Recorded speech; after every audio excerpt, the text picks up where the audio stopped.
Protect yourself at all times. Follow my instructions. Keep it clean. Touch gloves if you wish. Let's do it.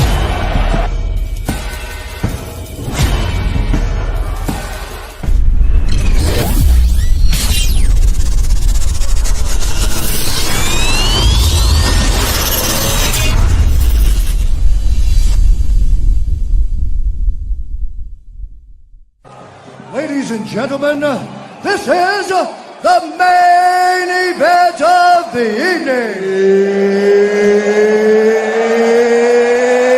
It's time!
Yo, what's up? Welcome to the UFC post show. We're gonna go over the card that was in Miami last night. I think my brother got knocked off. He should be coming back soon. Overall, it was a pretty decent card.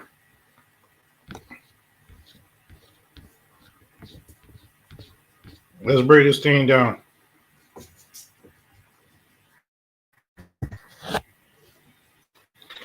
Starting off, we had Nora Cornell versus Haley Cowan.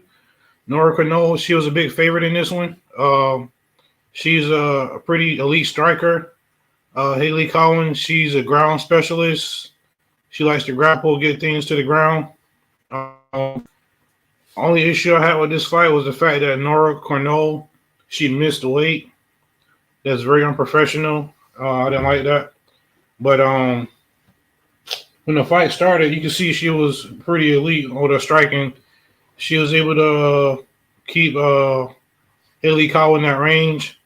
Eventually, the fight went to the ground and she got a submission. Huh?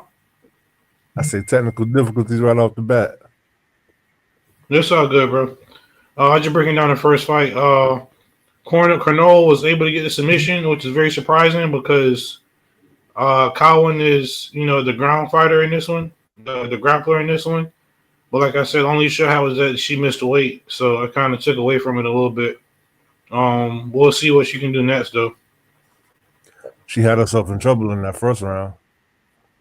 She got taken down. She went for armbar and found herself in a sticky situation where she was getting ground and pounded. But yeah, that fight kind of went as expected. Definitely picked. You expect her to get a submission? I didn't expect her to get the sub, but I expected her to win the fight. That's what I meant by that. Yeah, the sub was pretty impressive. At one point, she started looking like she was going to gas out towards the end of the first round. Then when she came out in the second round, she started pushing the pace and ended up back on the ground. And she was able to get her out of there. I would like to I know didn't see it. tallied up our picks too. Yeah, I did. I'm gonna go over it at the end. You might be surprised what happened. All right. I don't know why they got this one like this, but That was a great fight. They had Trayshawn Gore versus Tulio. Tulio definitely came out bringing the pressure, throwing a lot of spinning kicks. At one point, he got dropped hard, and I was you kind of saying surprised.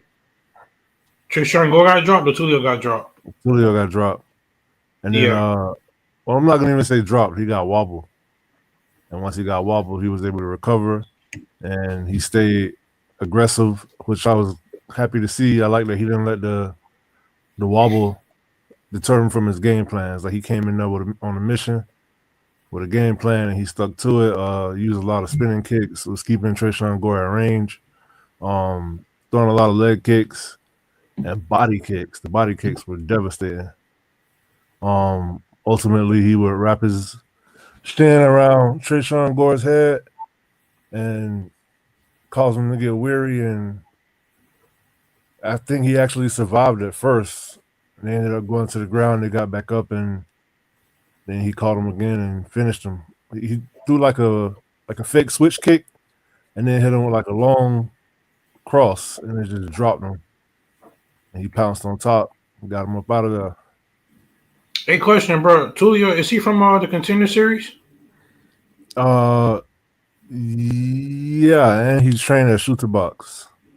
Yeah, because I remember. I'm pretty sure I remember seeing this fight there. But he did this technique that I like that he was doing. It was like a elbow that he was throwing at a weird angle. He threw it like 3 or 4 times. He didn't really land it flush, but I feel like that's something that can put somebody away if you kind of hone it and tune it in a little bit. He was throwing some spinning stuff. He basically, besides getting dropped in the first round, he did control the pace of the fight, and you could tell like his striking was just on another level. Trayshawn Gore, he got a chin, bro. He ate some nasty shots. You know, he ate a lot of shots. Yeah, any other person would have been put out way earlier than that. I feel like even though Trayshawn Gore lost the fight, he definitely showed me that that was his best performance I've seen. Even though it was a loss. Respect, definitely.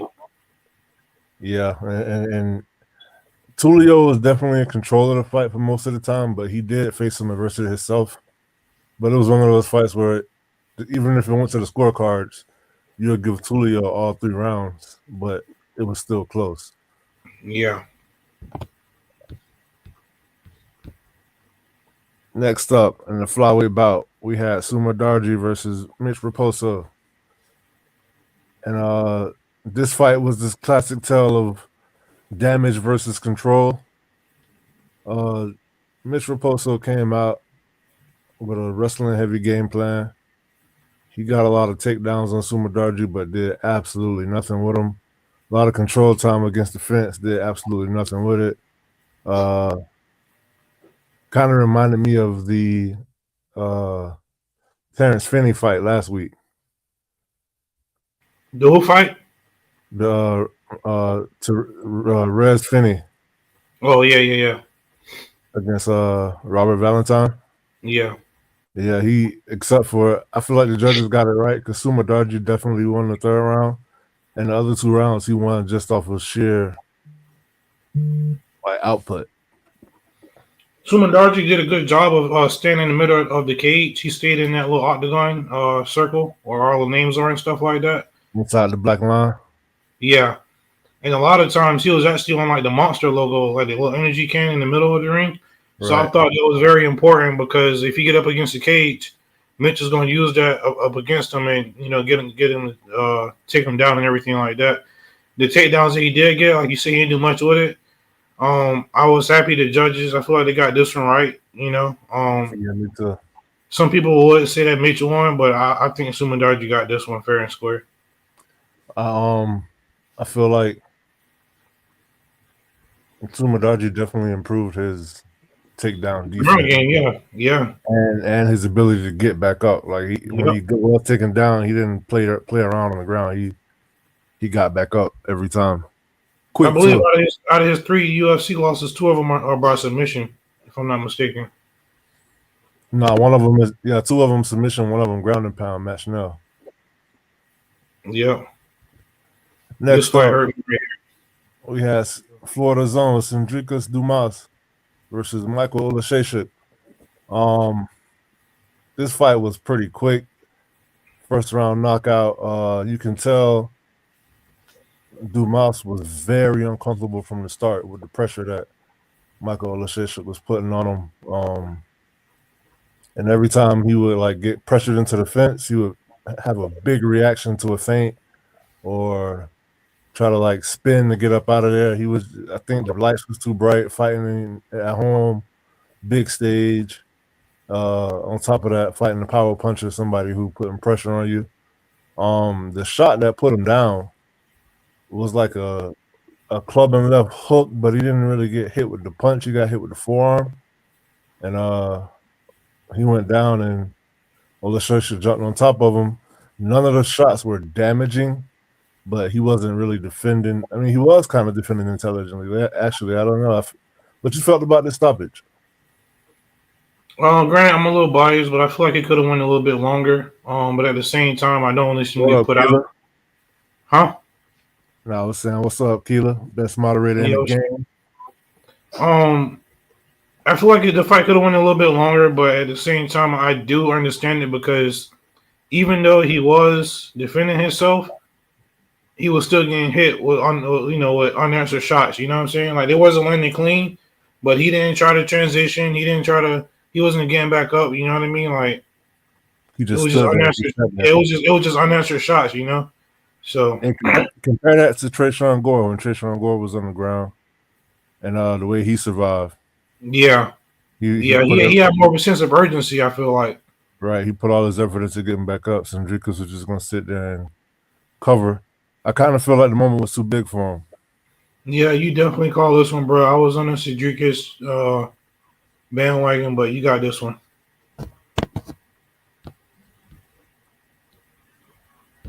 Next up, this one right here was crazy. We had Darren the Damage Elkins versus Juicy J, Julian Erosa.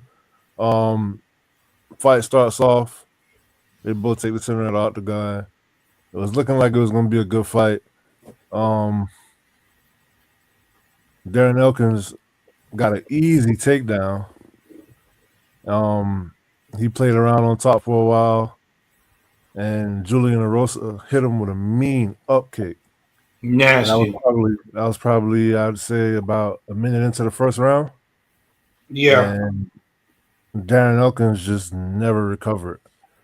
He looked off balance. His movement was just weird, and it had me really concerned because they called Darren the Damage Elkins because he takes a lot of damage, dishes out as well. But I feel like this was one of those fights where you finally saw all of that accumulation of damage come creep up on him and take a toll on him.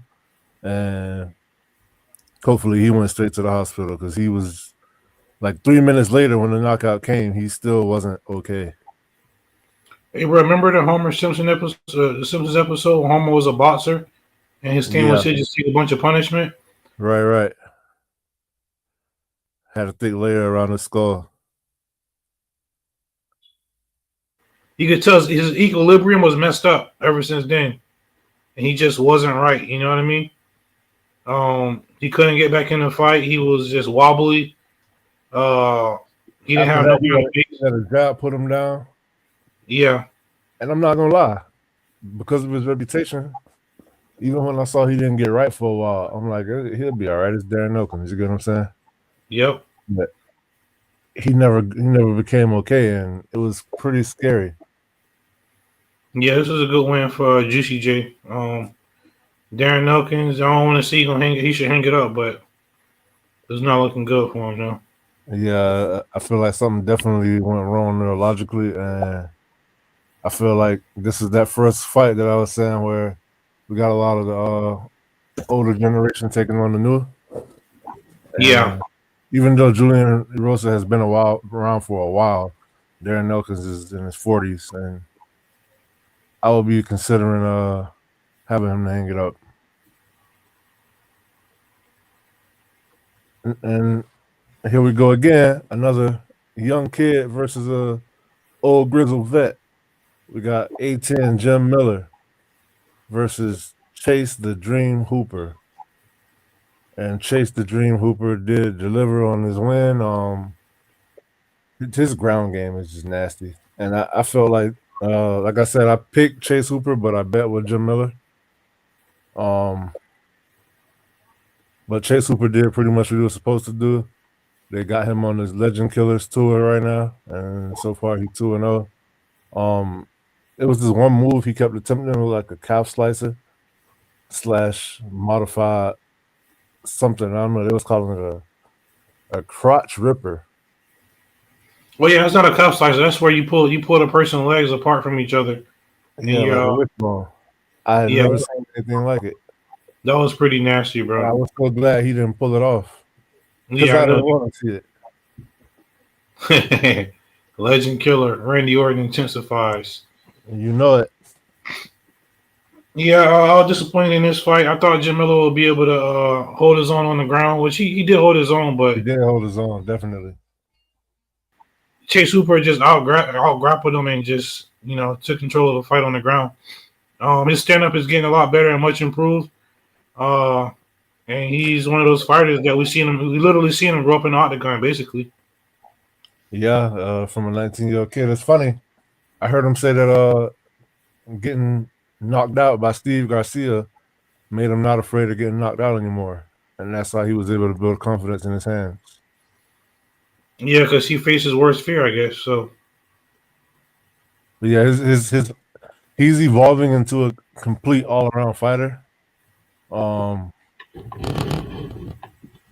It's gonna be interesting to see where he can go from here. He's pretty tall for the division, and to take out a guy like Jim Miller is definitely his biggest win yet. Even though Jim Miller's up there in age, he's pretty much competitive in every fight that he doesn't win. So who's like to see him fight next? Who, Jim Miller? No, Chase Hooper. Chase Hooper at lightweight, I would give him Juicy J. Nah, that's featherweight. I would give him let me see. How about the winner of Benoit Saint Denis, his opponent, or Benoit Saint Denis win? Just next pay-per-view. You can do Benoit Saint Denis. You could do Matthäus Gamrot. Both of those sound good. Yeah. I feel like Matthäus is the highest step up. If you want to take it slower, you can do BSD. You said Benoit is the highest step up than Gamrot? No, Gamrot is the highest step up than Benoit. Yeah. But that'll be a good style challenge for Chase Hooper to see if he can get through somebody who just got that seek and destroy dog in him. You get what I'm saying? Mm-hmm. Women's strawweight bout. We had ranked number 1 Yan Xiaonan versus Verna Jandiroba. I'm gonna let you take this one away. Kakara. Man, she's nasty with that submission game, bro. She has this technique where when she's like on somebody's back, she'll grab the arm, and that's like a little bait. And if you take the arm, she'll get an arm bar or flip you over, or you know what I'm saying? Like she uses that as a sweep too. And I thought that was pretty cool. I'm not the biggest fan of her, obviously, but I gotta put some respect on her name. And I will say that she deserves a title shot after this performance. Yeah, she almost submitted her twice with an armbar at the end of round 2 and round 3. 3 times actually, because she had her in something else in the second round. So she like if there was literally 5 more seconds left in the first round, she would have won by sub.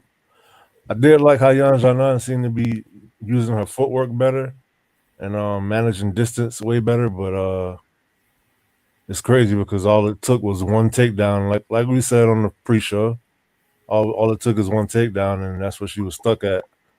And once she got taken down early in the second round, I knew that round was over. I thought she was going to get submitted. So credit to her for being able to actually tough it out. But she had 2 really deep arm bars, and this ended up being the second decision of the night. But yeah, Verna should definitely go on to get a title shot. They may have to wait for a while. Remember, she was supposed to fight. Suarez. Yeah, Suarez pulled out and went straight to the title shot. So Why you say they might have to wait a while? because I believe they're gonna see if Manon Fiorot loses. No, yeah, Manon Fiorot loses to Valentina. Then I think they're gonna go ahead and make that super fight happen. Okay, I can see that. Yeah, but she definitely in her division, she deserves a title shot though. Right. I can't deny her no longer. I did long enough. Yeah, you did. Unless you want to see her running back with Loopy. Nope. All right. This fight right here was egregious, man. Yeah, it was. We had 50K Dan Ige versus Sean Woodson in a featherweight bout. Sean Woodson, like I said yesterday, tallest, skinniest 145 you'll ever see. He was piecing up Dan Ige. I felt like he should have been fighting longer, using his jab more. He kept letting Dan Ige sneak into the pocket. And What's that footwork, bro? Huh? That's that footwork from Ige. Yeah, man. We all know he packing 2 lunch boxes though when he come with the overhands and known to knock people out. 2 powder kegs, and Sean Woodson let him get close in the 3rd round after controlling the first 2. Dan Ige landed on him with an overhand, but the referee stopped the fight way too early. In my opinion. It sucks too, bro, because Woodson would have won that fight if the referee didn't stop it, I feel like, because I don't think Ige would actually put him out. And this just changes everything because he would have been ranked come to tomorrow morning, and now he's not finna get it ranked. Not to mention he don't get half his purse.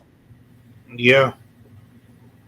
This was egregious. The referee shouldn't have been allowed to referee any more fights after this one. Ige did rock him and everything, but he had him up against the cage and he wasn't letting it clean. Woodson still had his legs about him and everything, and I just feel like this was a horrible stoppage. It definitely was. One of the worst ones I've seen in a while. He literally stopped it as Sean Woodson was recovering. That kind of messed up a parlay for me too. So, Bro. Yes, it did. Yes, it did. But so what you think should be next for Dan Ige? Featherweight, right?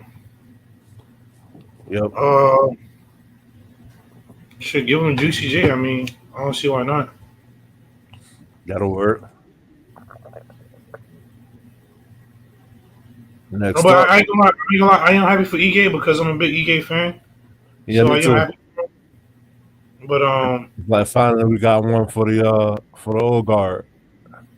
Yeah, I'm looking at the rankings now. Ige was ranked number 15. Calvin Kattar ranked number 14. That'd be a good fight. Yeah, it would. Yusuf Zalal, I think he's trying to fight up, so I don't think he's gonna fight him. How about Giga? Giga and Dan Ige. Giga got a fight coming up. What do you do? Yeah, he booked already. Josh Emmett and Dan Ige? Yeah, that's actually that makes sense. I like that fight. They got the same coming last opponent. Yeah, Lerone Murphy, yeah. All right, so next up in the light heavyweight bout, the devastator Dominic Reyes versus Nikita Krylov. And I guess it's safe to say Reyes is back. I doubted him. I thought he was going to get knocked out. I felt like the chin is still gone. The 2 wins that you got in a row, I put an asterisk by him, but I guess you were right, bro. He got his confidence back. And that completely changed the fighter. Nikita Krylov never been knocked out before until last night. These guys were both throwing heavy heat. He got rocked once with a jab, but then the left hook just laid him out, and he ran right into it as he was darting in. Reyes just, I don't know, good eyes on him and good reflexes to step back counter with that left hook and just have Krylov in the middle of a step and then lights just off. That was definitely the knockout of the night. For a lot of these fights, I feel like I knew what was going to happen. Well, I was pretty wrong up until this point. For this fight, I called it because I felt like Krylov, even though he's very dangerous, he ain't fighting 2 years, and then you got Dominic Reyes, who was streaking, holding momentum, and he had confidence about him. It wasn't the fact that who he knocked out; it was just the fact that he got his confidence back. And MMA, that goes a long way. It's a lot of mental. So, with those factors, I felt like he was going to be able to put out Krylov, and it's just going to make him even better for his next fight. I'm interested to see where you go from here. This was definitely not good of the night.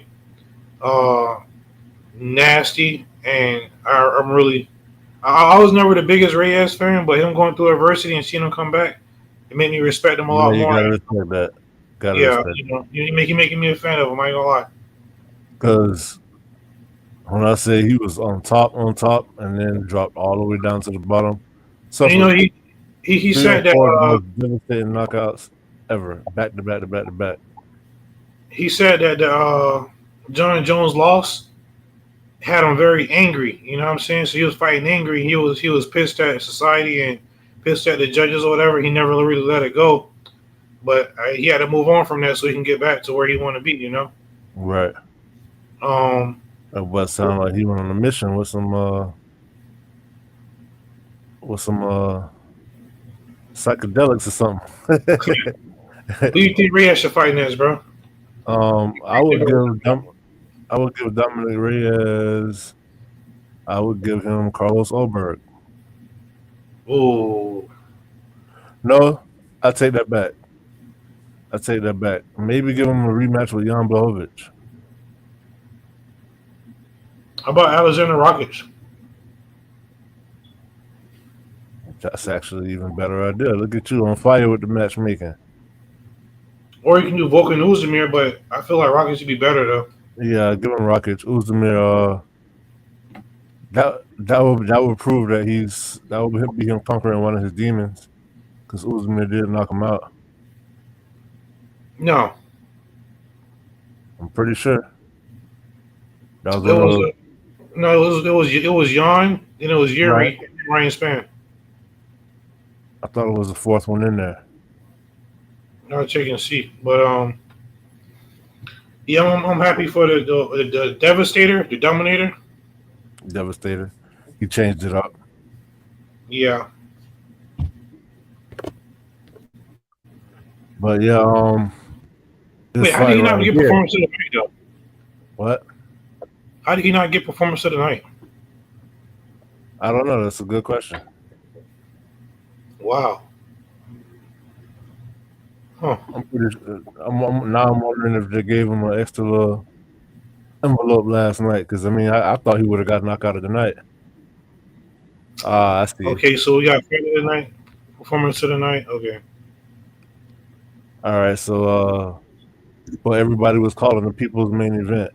I was pretty excited to see what was going to happen in this one. Everybody thought if Gene Silva was going to win, he was going to knock Bryce Mitchell out. But in this fight you can see the tides turn. First round, they come out. John Silva is not letting his hands go. Bryce Mitchell is kind of piecing him up. He have a nice outside leg kick, attacking the calf of Laura Silva. Then he shot for a takedown, and he got it, but John Silva got it right back up. And then he shot for another takedown, and John Silva defended it. And once he defended that second takedown, he started letting his hands go. And from that point, you could just see his confidence starting to grow. And then the second round ended, and I was like, okay, Bryce Mitchell got the first round, but oh boy, it's gonna go downhill from here. And it started going downhill because John Silver realized not only can I get up if you take me down, but I can stop you from taking me down. And once he started stuffing more takedowns, his confidence grew even higher. He started throwing the spinning stuff. Say it again? You're borging out.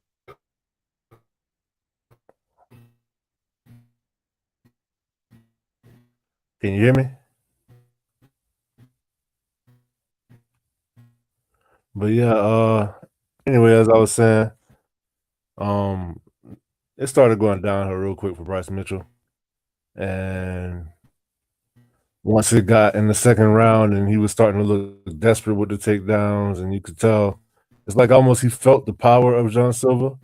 And once he felt that power, he did not want nothing to do with it. And so the takedowns became not a part of the game plan, but the only game plan. And John Silver was able to see them coming, stuffed them, and he eventually got a ninja choke on Bryce Mitchell, which was extremely impressive because Bryce Mitchell has never been submitted. Everybody thought that if this fight was to go one or two ways, either Bryce Mitchell was going to submit him or Lord Silva was going to knock out Bryce Mitchell. And we got the complete opposite, and that's one of the things that I just love about the sport, because you never really know anything is truly on the table. But Yo, can you hear me, bro? Yes, sir. I was just saying how that's one thing I love about the sport, because as much as you may think you know, you never really do. Anything is on the table. Nobody would ever expect to see John Silva submit Bryce Mitchell. Like if somebody didn't watch the fight and you're like, yeah, John Silva won, you would say, oh, he knocked him out.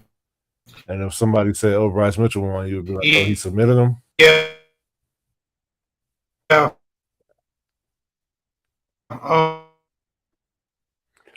You bored in real bad. This was definitely like you bored in really, really bad. The people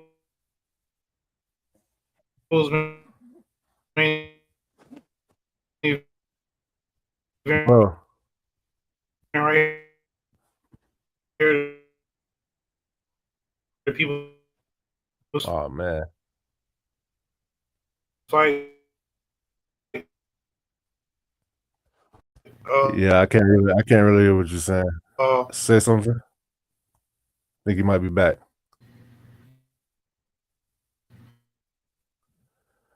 Yeah, I think you're experiencing technical difficulties, but nevertheless, that was a really good fight. I think Bryce Mitchell just lost his ranking. Lord Silva puts the fighting nerves at 19-0 in the UFC as far as the men go, and it will be interesting to see how they're going to match up Lord Silva next. Which kind of leads into the next fight that we're going to get right into, which was a lightweight bout between Patricio Pitbull making his UFC debut against El Pantera, Yair Rodriguez. And I picked Yair in this fight, and I'm pretty sure Bones did too. Nevertheless, it seems like it was pretty much they followed the script. Yair was just too fast, too quick, and he was able to keep his range. He landed a nasty head kick in the first round that nearly got Patricio out of there. Patricio showed his toughness and his heart. Like I said yesterday, Yair seems to, when he jumps out ahead of you and then he faces some adversity, he tends to end up breaking or like finding a way out. But he didn't go through that this time. He pretty much stuck to his game plan, faced a little adversity. Pitbull had him hurt a couple of times, but never really too serious. He did get off some ground and pound, but Yair was chasing submissions. This was a great fight. This was another one of those fights that was extremely competitive, but I feel like it was obvious who was winning.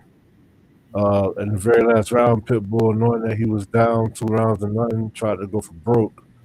And I respect that about him too, because he didn't just accept defeat. That made the fight really exciting because Yair was kind of trying to stay on his bike, but at the same time he obliged and was throwing all kinds of kicks, spin kicks, leg kicks, jabs. But I think the biggest difference in this fight was definitely the hand speed. Yeah, for me, I don't like the way Pitbull was complaining so much. I feel like he complained a little bit too much.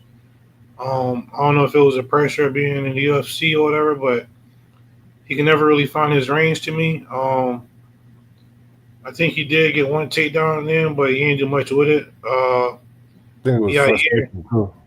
huh? I think it was frustration too. Yeah, Yair was able to stay at range in them kicks, man. Like Yair is one of the best kickers I ever seen, bro. Like his kicks are so nasty. He kicking you to the head, kicking you to the body, kicking you to the leg. Um, he did drop Pitbull, I believe it was round 3, and that kind of solidified the win for him. Now he said, I'm not gonna call him a liar. He said that he was promised a title fight if he win this fight. So he want to fight at UFC Noche, headline that against Volkanovski. That's gonna be a rematch. Um, so we'll see what happens. Meanwhile, I was thinking him versus John Silva does sound pretty appetizing. Yeah.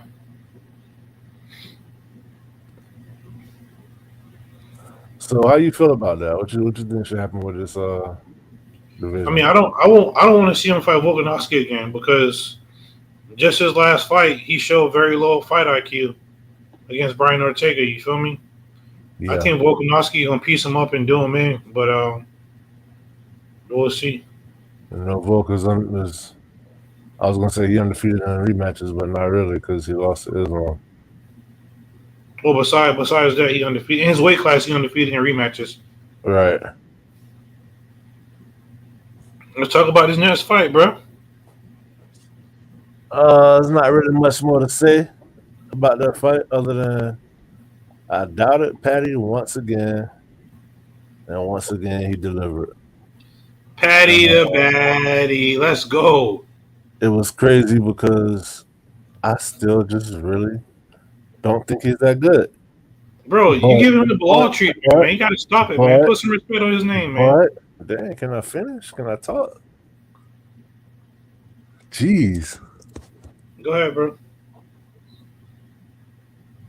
Don't have that smile on your face like that. Continue. But Patty, like I said, he proved me wrong. I guess he is that guy because he systematically just picked apart Brian. I'm going to call him Bryce Mitchell, Michael Chandler. Just systematically picked him apart. He outstruck him. He out-grappled him. In the first round, Michael Chandler did have some moments. Cracked Patty a few times. He was explosive. He picked him up and slammed him. And really, the biggest difference in this fight was that fence grab. Because he grabbed Patty and he took him to the sky and he was going to slam him. And Patty grabbed that fence and kept himself from going all the way to his back. It was like the most blatant, egregious fence grab I've ever seen. And I feel like that probably stopped the submission. I doubt that stopped the submission, bro. It wasn't that egregious. Nah, I know I'm being. It was pretty damn egregious, but nah. So Michael Chandler won that first round, but once Patty got back to his feet, you kind of saw that he was coming back a little bit, and then in the second round, it just got worse for Michael Chandler. Yeah, you're gonna be wrong sometimes. You know what I'm saying? I'm right more than I'm wrong, though. Y'all see who won the challenge last year? About like 4 or 5. It's not like you won 4 by or a lot. 5 more than you. Yeah, that's what you got to do to win, bro. You got to have more points than the other team, whatever. But yeah, so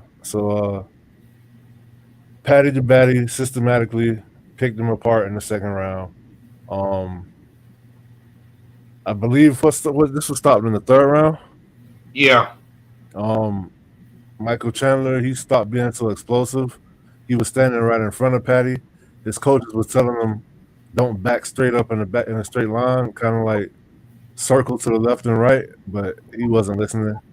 Patty ended up catching him with a flying knee that really hurt him and split him, and the blood was pouring down vicious, like it was bad. And then I think Patty caught him with a few more hits, and then he dropped him. And when he had him up against the cage, he got the vicious ground and pound, split open his other eye. And by the time this fight was over, Chandler was a bloody mess. And the referee, yes, did stop the fight. He gave Michael Chandler every chance. Can't call it an early stoppage. He didn't go out, but I mean, he might as well. It was bad. It was really bad, and I was expecting to see Michael Chandler put his gloves down. Hey, But so he didn't even stay. He didn't even stay. Like he left immediately after the fight. we was watching this fight with a fellow MMA fighter. Snurp, he been on the show before. And as soon as he got pieced up, Snurp was like, he finna do some dumb shit right now. And sure enough, Michael Chandler went for a takedown. Yeah. You know what I mean? And Yeah. sometimes Chandler just shows that he has not the greatest fight IQ. You know, just like Bobby Green, bro. Why did Bobby Green shoot for a takedown on Patty? That's how he got put out. Right. That fight was brutal, Trevor. If I'm not mistaken, I thought Chandler went for the takedown after he got. That's exactly what happened. Yeah, so he got caught with a flying knee, and he kind of backed up against the cage, but he went for a takedown, and Patty was able to reverse it, and he got on top, and he just started just unloading on him. You know what I mean? Elbows, strikes, punches, kicks. Yeah, and you can tell like Chandler losing this fight just really it was a major setback for him and very discouraging, and that's why he just walked out the cage. Not I wasn't too happy with that, but it is what it is. I don't know if he's gonna retire. He might retire after this one, but Patty the Batty, I've been on his hype train since day one. He's not a complete fighter, you know. He's not the greatest fighter right now. He still got some stuff he got to work on. That chin was still pretty high. I would like to see more head movement with him, but he's just a dog, bro, and he got what it takes. As soon as the cage door shut, you see his whole demeanor change. He just looks so intense. And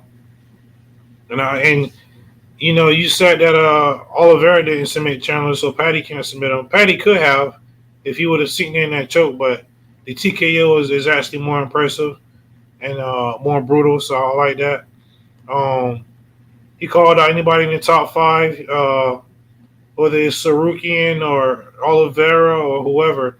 Gaethje, he'll fight anybody. I would like to see any of those fights. Maybe Sarukian, because I think he could beat Sarukian. Very interesting. He said he wanted the top five next and not a title shot outright. Yeah, he's smart because a lot of people don't know this, but when he was 21 years old, he was offered a UFC contract.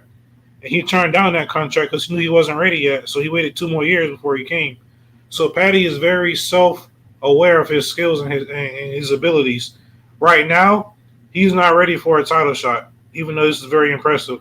He needs to get 1, maybe 2 more wins, and then he'll be ready for that title shot. The UFC has a superstar in the making. He's not a superstar yet, Trevor, but he's a superstar in the making, and they want a slow I ride. would say he's a superstar. He's a star, but I don't know how much of a household name he'll be, though. You know what I mean? If you ask the average person that's not a hardcore fan, Right. But I mean, look at it like this. Every time you put him on the card, like every time he making it, like everybody go crazy. They love this guy. that's true. They love this guy. It's crazy. He had Miami eating out of the palm of his hand, from the press conference all the way to the weigh-ins, all the way to the fights. And I will say this: Patty Pimblett does look like he's taking his training way more serious. He don't balloon up after every fight no more. I don't know if fatherhood doing that to him. And he comes in now in much better shape. I think the first time I ever saw him in like really good shape was when he fought Tony Ferguson, and then for King Green fight, he was in even better shape, and it looks like you can definitely see him improving. I'm not gonna say it looks like he's improving. He's evolving before our eyes, and I mean, he keep proving me wrong. Bro, him and Bilal are your two worst enemies, bro. My two, oh yeah, I can't pick him, right? I mean, because Yeah. I always pick against him. I always Yeah. pick against him. Yeah, man, Patty, he did his thing. I would like to see him fight Charles Oliveira. Yeah, I think that's a good one. Only thing is, we don't know if Topuria is gonna fight Oliveira. Yeah, So that's tough. But if Topuria not fighting him, I think he should fight him. and I was kind of depending on Patty to gas out a little bit and not be able to withstand the 5-round pressure of Michael Chandler. Yeah, well, Michael Chandler will end up gassing out more so. Yeah, I'm He should still put the hype shocked that Ray didn't behind get that Chandler. KO tonight, bro. Yeah, that's crazy. You know they I'm had to like, show you about Patty some love.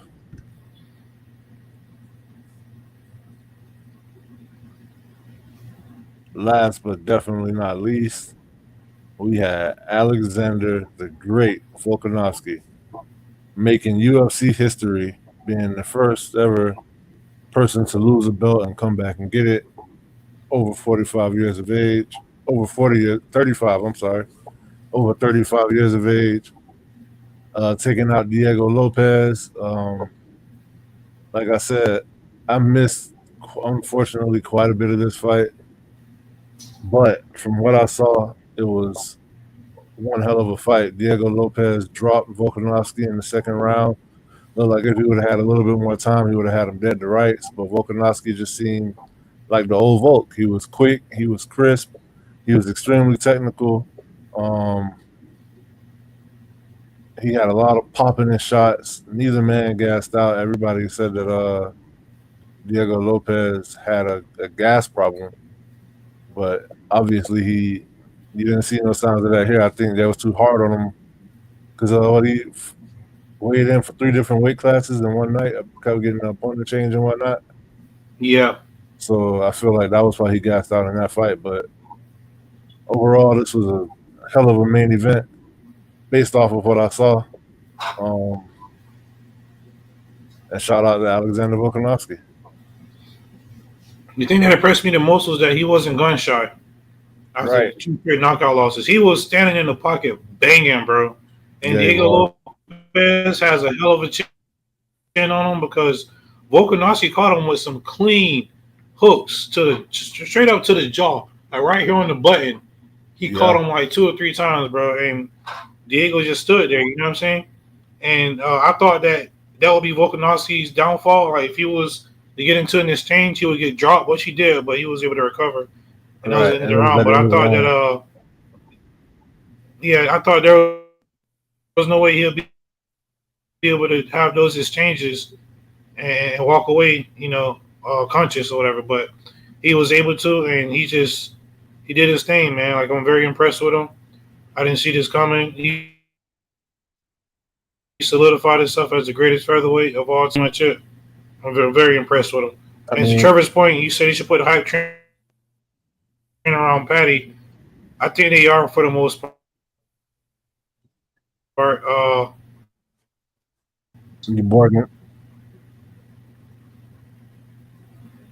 No, I was saying you Borgin again, but Volkanovski and Diego Lopes, I feel like they did earn fight of the night, like I said, based off of what I saw.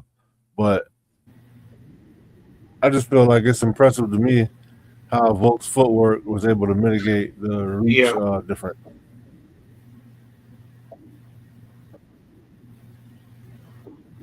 You heard me? yeah. Good assessment. So, Yeah, I heard you. so I don't know how do you who how do you who feel? you got next for Volk. Me personally, if you're gonna go off of meritocracy, I would say Movsar Evloev. But do you think they really did promise Jair a title shot?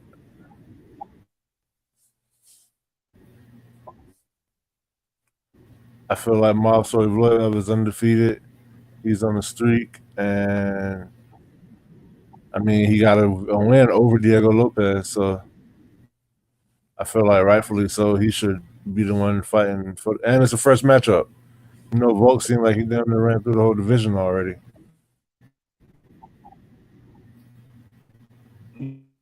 Yeah, I think he definitely deserved that title shot, to be honest with you. Much as I don't want to see him winning, but he definitely deserved that title shot. You know, that throw a monkey wrench in their plans for what they're trying to do for Noche. So I could see them giving it to Yair just to like scratch that itch and then come back to Movsar.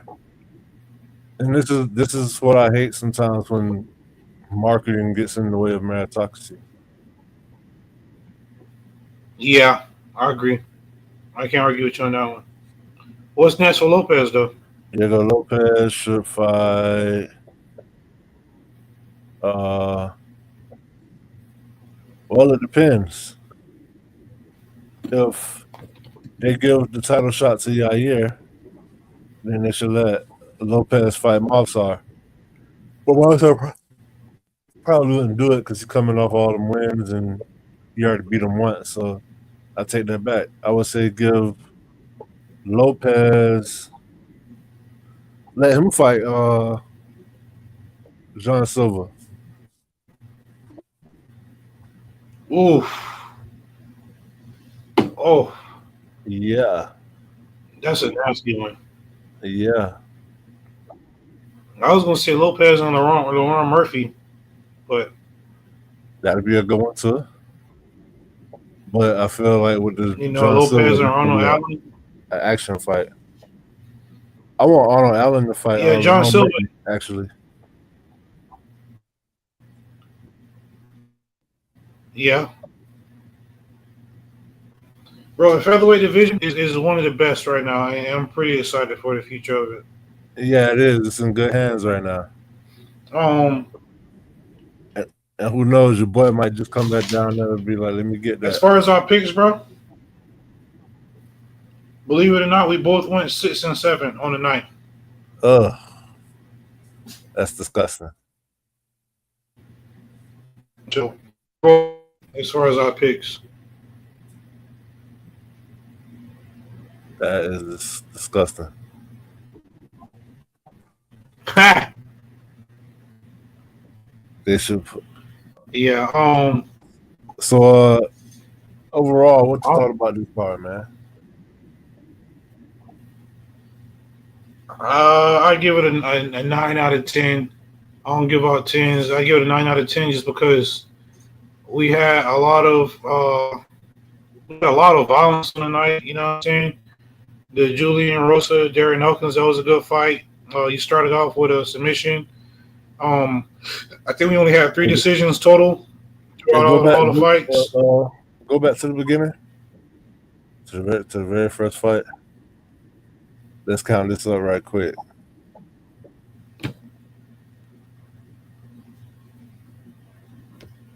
Hold on.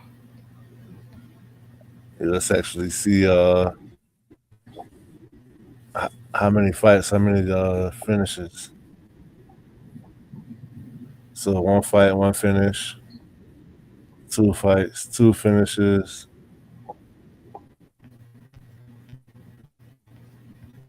And then we got she freezing up.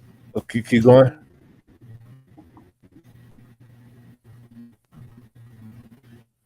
Yeah, I think you're freezing up, but yeah, let me see. It was the first fight was a finish, the second fight was a finish, third fight went to a decision. You got 4 decisions. Huh? I had 4 decisions. 4 decisions out of. So that means we had like what, 9 finishes, 10 finishes out of 13 fights. Yeah. Okay, 15. I thought it was 14 finishes. I thought it was 14 fights. Out of 13 fights, yeah. He had 3 decisions. I definitely would have been satisfied if I would. What happened? See what you're put right. That sounds like the Steelers record this Like the season. Steelers record this Hey, I can't even argue. We don't got no quarterback. We don't got no quarterback right now. So I take that one on the chin. I know that probably just brings him so much joy right now too. But it do. yeah, I feel like if I would have bought a ticket to this event, I feel like I would have got my money's worth. Yeah, most definitely. So let's give out our awards since I'm having a hard time putting it up because I'm having confused, but our knockout of the night goes to Dominic Reyes, obviously, for stretching out Nikita Krylov. And the beatdown of the night goes to Trujillo over Tresean Gore, because that was a systematic beatdown over two or three rounds. I'm not sure, but he pieced him pretty bad, had him pretty bloody. But you know what? We could have also gave Patty a beatdown of the night too. Yeah, that's true. I didn't want to be too biased. Yeah, but I feel like you could have gave him that, and I wonder how I should have said about it. He did that. I picked against him. I need to stop betting against him. If either just I don't know, man. Hey, one thing we can't leave without saying is congratulations to the female GOAT, Amanda Nunes. It was announced that she's going into the Hall of Fame. Well deserved. She was in attendance.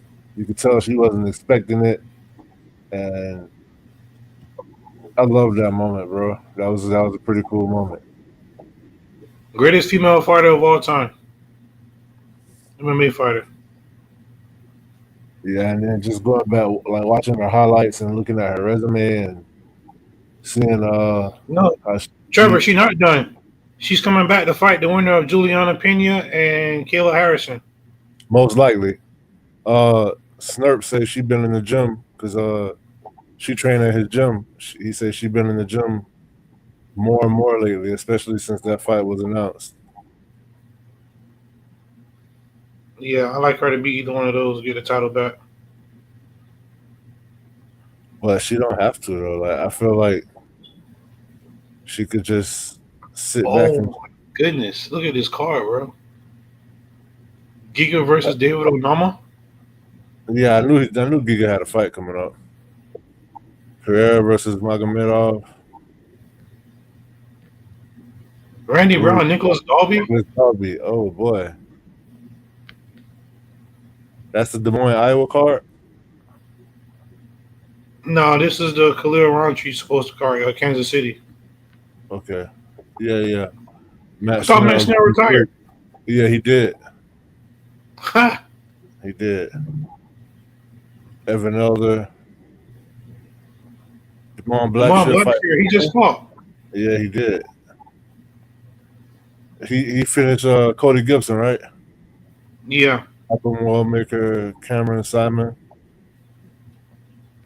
Wallmaker came off. He's supposed to be he's supposed to be a prodigy, bro. Oh, Wallmaker? Wallmaker, yeah, he came off a Contender Series. Chelsea Chandler versus Jocelyn Edwards.